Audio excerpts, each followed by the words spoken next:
My name is Emily Johnson. I'm 42 years old and I teach literature at a high school in Chicago. My husband, Michael, is 45, a civil engineer whose work often takes him far from home on long business trips. Together, we have two children who, in many ways, have been the center of my world. Our son, Ethan, is 20, a junior in college, studying engineering at a nearby university. Our daughter, Sophie, is 11, a lively and radiant girl who brings an effortless light into every room she enters. For years, I believed we were the picture of stability, a family that might not be flawless but was whole, safe, and grounded in love. I cherished that image, maybe too much, because all it took was one night, one moment, to shatter the illusion. Everything I thought unbreakable splintered like glass struck by a sudden, merciless blow. If you're still listening, we want to sincerely thank you for spending your time with us. Truly means a lot. We'd love to know, where in the world are you watching from? Drop your country in the comments and let's see how far this message has reached. If you haven't subscribed to the channel yet, I highly recommend doing it now so you won't miss any of our upcoming stories. These aren't just ordinary stories, they're filled with meaningful life lessons that can inspire, teach, and stay with you long after the video ends. Hit that subscribe button and join our growing community. It was a Saturday evening, one of those nights that seemed almost too ordinary to be remembered, until it wasn't. The house carried the familiar hum of comfort. I had made lasagna, Sophie's favorite, the kind she always begged for when the week had been long. My sister, Rachel, had come by with a bottle of red wine tucked under her arm, her way of making dinner feel a little more celebratory. Kitchen smelled of garlic and cheese, the table was set, and the kind of warmth that only family brings filled the room. From the living room, bursts of laughter echoed. My nieces and nephews were locked in battle over a game of Mario Kart, their voices carrying over the sound of cartoon crashes and victory cheers. Everything felt whole in that moment, the kind of evening that makes you believe life is safe, steady, protected. Then Sophie spoke. Her voice was flat, steady, almost unnervingly calm. "Ethan touched me," she said, her small fingers pushing noodles around her plate. "He touched me where he shouldn't." The words detonated like a bomb, shattering the air, shattering me. For a heartbeat, I didn't breathe.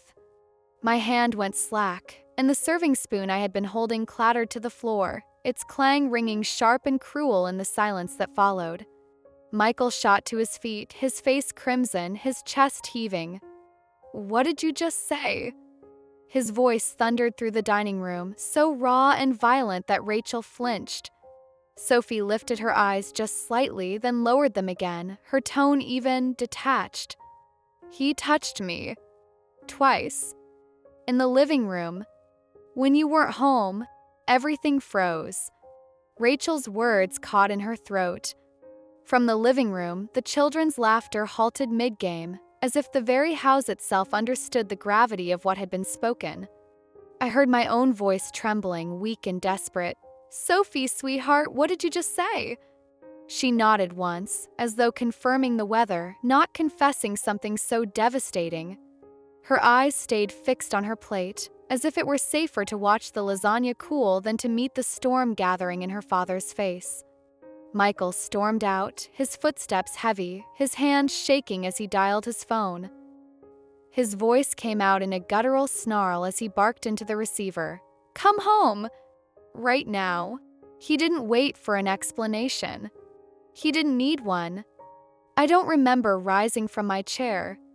My body moved without me, my heart pounding in a frantic, uneven rhythm. My mind, though, was a void. I couldn't think, couldn't form a single coherent thought.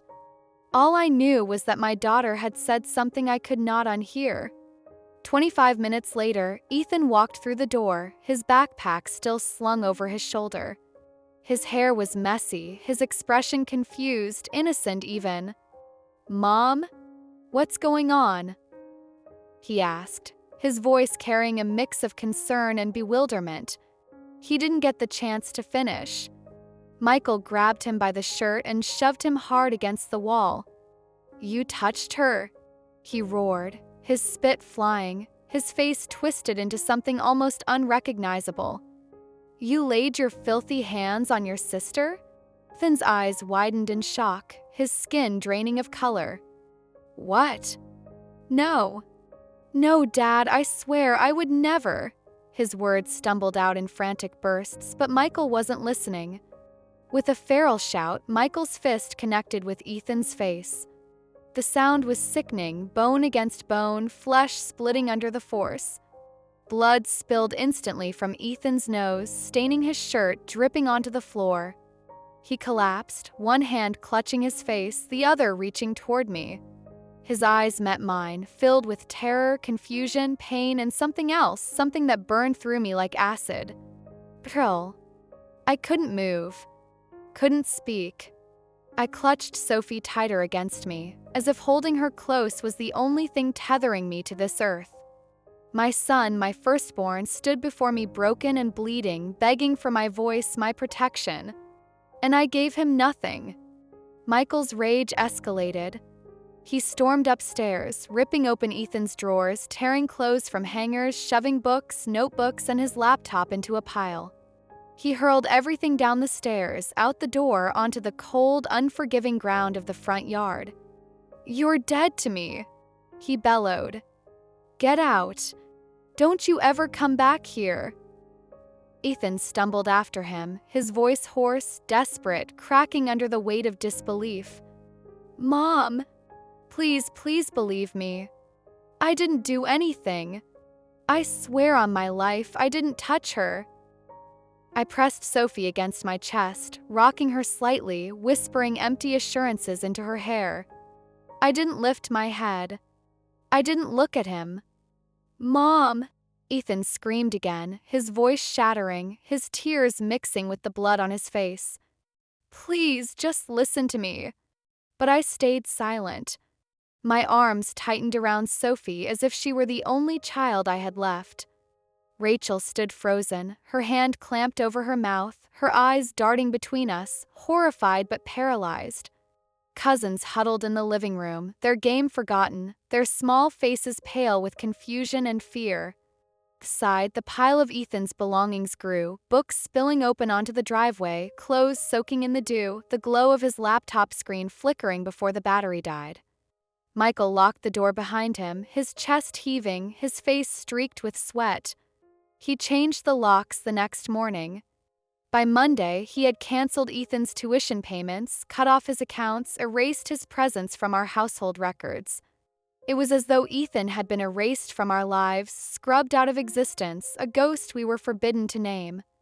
And still, his voice haunted me. His face haunted me. The image of his eyes, those pleading, wounded eyes, seared into the deepest part of me.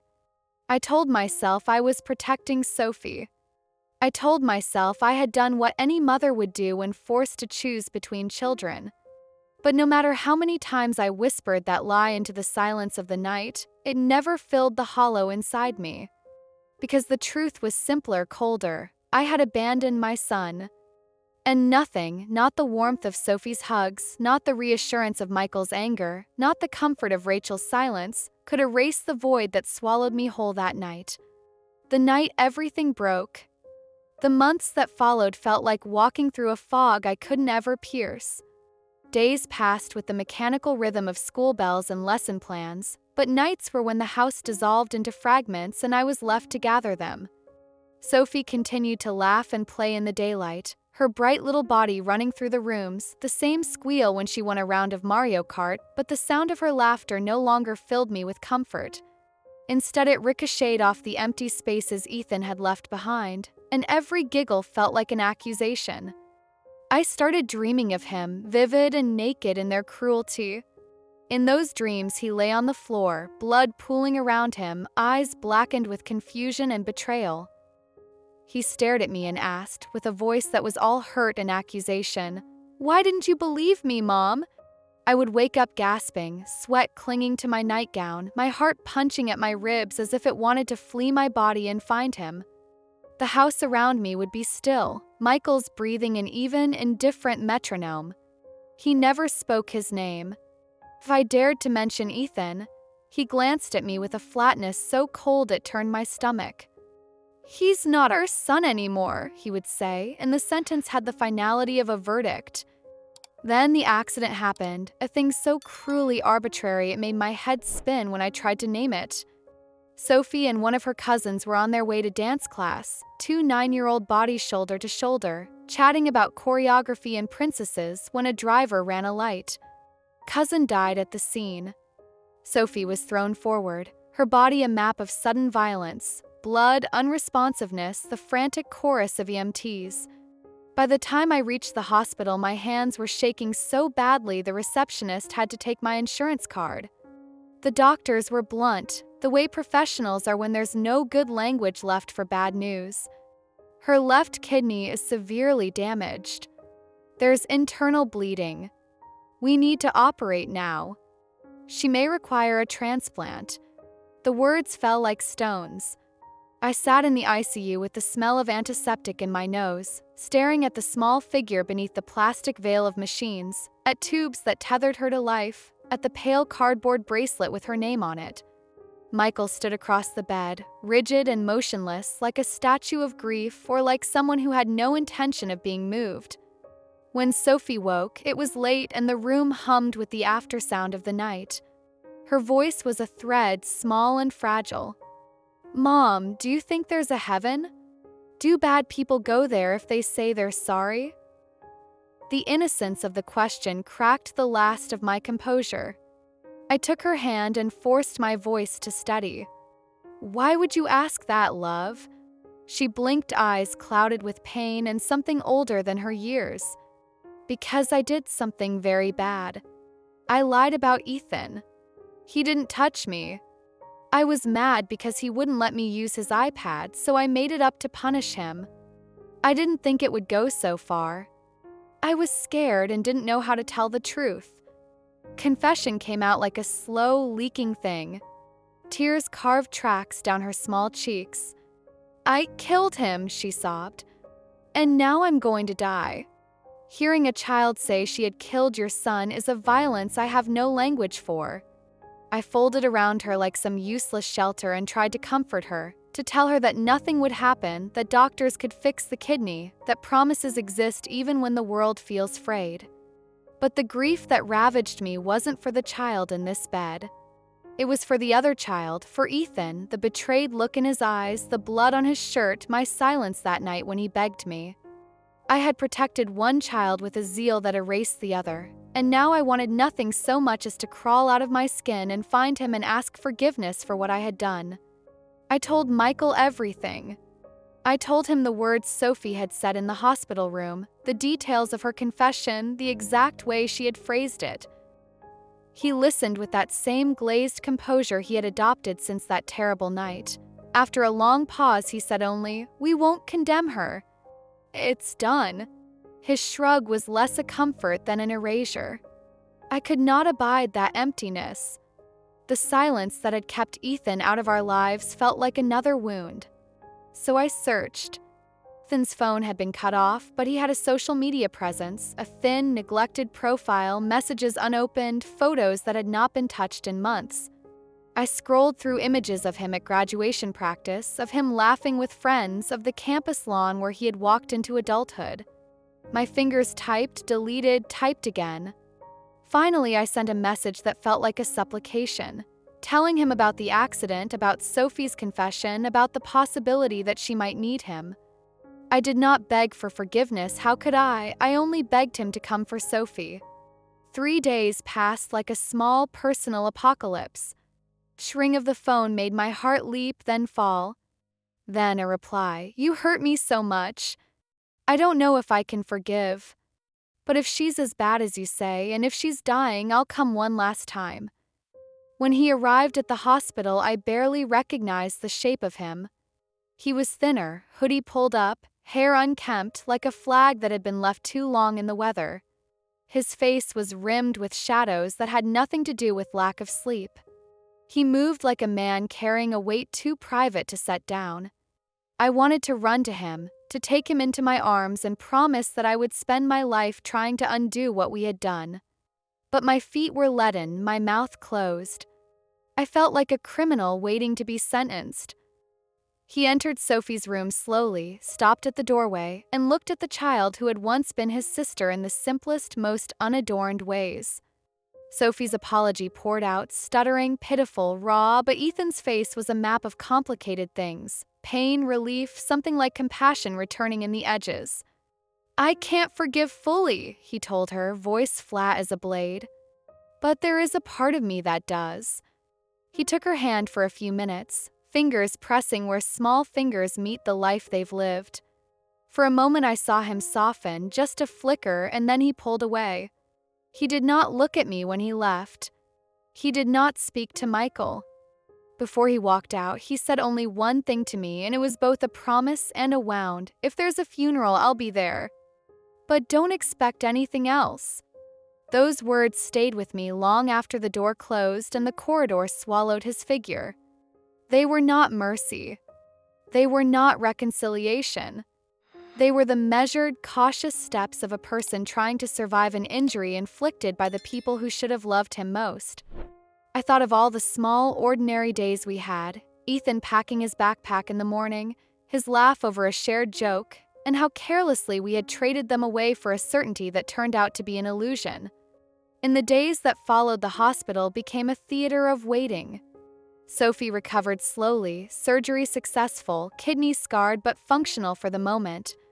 The physical wound was healing while the moral fissure in our family widened into a canyon. Michael retreated into an even colder silence, a place where blame was a stone he dared not look at too closely. Rachel called less often. I returned to the classroom because routine numbed the edges. Teenagers asked the right questions about symbolism and metaphors while my real life unraveled into a metaphor I could not teach. At night, I would sit alone with the memory of Ethan's eyes and whisper apologies into the dark until my throat was raw.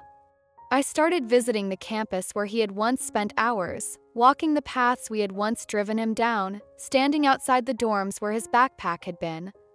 I left messages on his profile with raw, clumsy attempts to make amends. He did not answer again for a long time. Sometimes, when the wind moved just right, I thought I heard the echo of his footsteps and mistook it for his presence. Everything we had built, rituals, holidays, trust, had been dismantled by a lie that was both childish and catastrophic, and by my own failure to hold both my children with equal steadiness. There was no going back to how it had been. There was only the slow, impossible work of trying to do right by the one we had failed and of earning, in whatever measure might be left, a sliver of forgiveness. The doctor's words had been clinical and urgent. Sophie needed a kidney transplant, and Ethan's blood type, B+, made him the most likely match. That fact felt like a rope thrown into the chasm between us and him, a chance to pull someone back from the edge. Called Ethan. My hands trembled as I dialed, my voice cracked when I spoke. He agreed, reluctantly, to meet. We chose a small cafe on the edge of town, someplace neutral, with chipped tiles and the low murmur of other people's lives moving on. When he walked in, I barely recognized him. The boy who had once run ahead of me in the grocery store, who had answered my questions with impatient grins, was gone. In his place was someone narrow-shouldered and tightly wound, his eyes cool and distant, a hardness where trust had lived. He sat across from us, hands folded, jaw clenched. Michael's attempt at reconciliation, measured official, was a mistake in tone. We know the past can't be erased, but this could be the first step toward healing. The words landed like a poor translation of grammar into humanity. Ethan's laugh was a small, bitter thing. "Healing?" he said. "You threw me out into the rain. You took everything: tuition, roof, dignity. Do you know what it's like to sleep under a bridge and hope the morning takes care of you? I stood on a bridge and thought about stepping off. I survived because I told myself I didn't owe anyone anything." His voice was even, but every sentence carried the weight of nights that had no pillow to soften them. I tried to peel his anger back with words that were too small for what I had done. "Please, Ethan," I begged. "Save her. Not for us, save her for Sophie." I felt ridiculous and shameless and desperate all at once. He looked at me like a verdict. Save the person who pushed me into hell? You only ask when her life is on the line? I am not an organ vending machine for your guilt, Mom. He stood up before we could find a place for reply and walked away without looking back. Cafe noise swallowed him. I left feeling thinner than I had known I could be. Desperation has a way of erasing dignity. In a moment of panic and shame, I posted on Facebook, a choice I would come to regret with every cell of my body. I uploaded a photo of Sophie in ICU, tubes and pale skin and a tiny bracelet. I wrote the story exactly as it had happened, half the story anyway, framed Ethan as the one who could help but refused. I tagged his name. I closed with a line designed to sting. What kind of person refuses to save his little sister when he can? For a time, the internet did what the internet does. It amplified the clean, digestible narrative. Comments roared in like a tide, outraged and unforgiving. How could he? Just one kidney, what's the cost? Family first, always. Some called him monstrous. Some assumed the worst about him with a cruelty I had unwittingly invited. Each new notification felt like a needle. But grief and humiliation are not tidy. Ethan answered with a video, quiet and deliberate, filmed on a gray bench in an empty park. He spoke without theatrics. His tone was controlled but raw. He told the truth, his truth of being accused, of being beaten and hurled from the home he'd known, of sleeping in libraries and eating from vending machines. He spoke of the scholarship that vanished, of the way doors closed when his name carried an accusation. He shared, with a voice that did not tremble, the audio of Sophie's confession from the hospital room, her small voice admitting she lied because she was angry about an iPad. He did not revel in vindication. He presented evidence like a person trying to be seen. I don't want her to die, he said, but I will not have pieces of my body parceled out to absolve people who watched me suffer. I learned to say no to people who hurt me. Saying no saved my life. He laid his life out. The medical records proving depression, the photos of nights spent in shelters, the hollowing that comes from being publicly shamed by the people whose love should have held you up. He ended by ripping an old family photograph of him and Sophie in two and holding the halves up, one for each of them, and saying flatly, I will be at any funeral to see what you have done, but I will not be your instrument of reconciliation. The video spread faster than mine had. The tide of public opinion flipped with dizzying speed. Sympathy, then outrage, then a kind of slow, merciless accounting. My inbox filled with messages, some supportive, many furious. How could you? Readers pressed. How could you use your child's pain to shame another child? My teacher's group chat hummed with confusion and quiet condemnation. Michael's coworkers called. Rachel texted once and then stopped. I watched the comment counters climb and felt something like nausea, then a sharp, burning shame that seemed to want to crawl under my ribs. I had weaponized my pain. I had weaponized my daughter's vulnerability. Ethan's videos did not make him unsympathetic. They made him human, scarred, dignified, refusing to be used as a prop. The world saw him as he had become, not the boy who had made mistakes, not the villain I had cast him as, but a person who had been crushed and had not asked for charity. He had asked to be heard. Till the warded, practical parts of the world marched forward. The hospital needed tissue matches and legal paperwork and decisions that were merciless in their efficiency. Calls came from hospital administrators. Strangers offered to be tested. Faith groups organized prayer chains. None of these efforts erased the moral calculus I had set in motion. Inside me, the noise was louder than the online uproar. I spent nights replaying Sophie's confession, Ethan's hollowed eyes, Michael's rage. My guilt solidified into a thing with edges. Every time I closed my eyes, I saw the bundle of Ethan's belongings tossed onto the lawn, saw his face when my silence had been his only judge.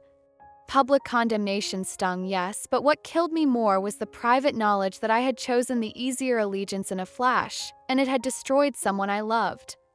When Ethan's second video posted, this one with medical records and his own testimony of having been treated for depression and malnutrition, my stomach fell into a place that felt like the floor had given way. He had shown the world that he had suffered, not because he wanted pity, but because he wanted truth to align with what had been lived.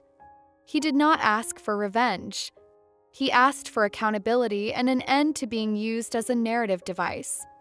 That night, I sat on the edge of Sophie's bed and watched the pale breath rise and fall. She slept, tubes and lines and monitors keeping time, and the sound filled the room like a metronome of my failures. I thought of the smallness of her hands and how hers had once curled around Ethan's finger, believing him her protector. I thought of the way my own voice had failed when it mattered most. Michael retreated further into silence. He had engineered no apology, no attempt to reach Ethan. He seemed to believe that erasure had been a verdict, and that his role was to reinforce it. Perhaps he feared the exposure of what we had all become. Perhaps it was easier for him to be rigid than to admit the tenderness he might have owed. I began to understand that forgiveness, if it was ever to come, would not be mine to deliver. It would be earned laboriously and without my scheduling. Ethan's refusal was not cruelty, it was a boundary carved out of survival. And my pleas, urgent and raw, sounded less like appeals for mercy than like attempts to buy absolution with someone else's body. Confrontation had not ended in the sterile, cinematic reconciliations that movies promise. It had exploded into public scrutiny, into social media trial and countertrial. It had forced our families rot into the light. And it had left me with the simplest and most devastating truth. I had to live with what I had done.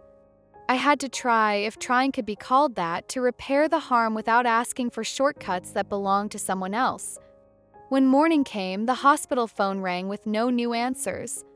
The world outside kept turning, full of people who lived in clean narratives. Inside, the work of reckoning stretched ahead, messy, slow, and utterly necessary. Sophie died a week later, the monitors giving one long, terrible beep that stretched the world thin. Michael collapsed. I held my child without crying, no sobs, no rage, only a hollow, endless silence.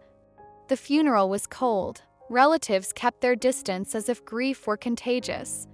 Ethan came quietly, placed a single white chrysanthemum on the casket, and left without looking at me. Now the house is a museum of absence. Michael staring at a muted television, Sophie's clothes folded on her bed, the last photograph of her smiling in my hand. A letter arrived with no return address, Ethan's blunt words inside. "Don't try to find me. I didn't want her to die, but I am not a tool for your redemption. You took my soul, don't demand my body." The world online called me monstrous. One comment cut deepest. "She didn't die from a missing kidney, she died from a lie and your silence." Ethan was the victim, you were the perpetrator. They were right in a way I could no longer deny. From the wreckage, 5 truths settled into me like stones. Love must be tempered with justice. Listen before you judge. Silence can kill as surely as violence. Protection never justifies erasure, and true repair demands humility, time, and sacrifice. I live with those lessons as my only compass now. If this story moved you, please like, share, and subscribe for more stories of truth and consequence.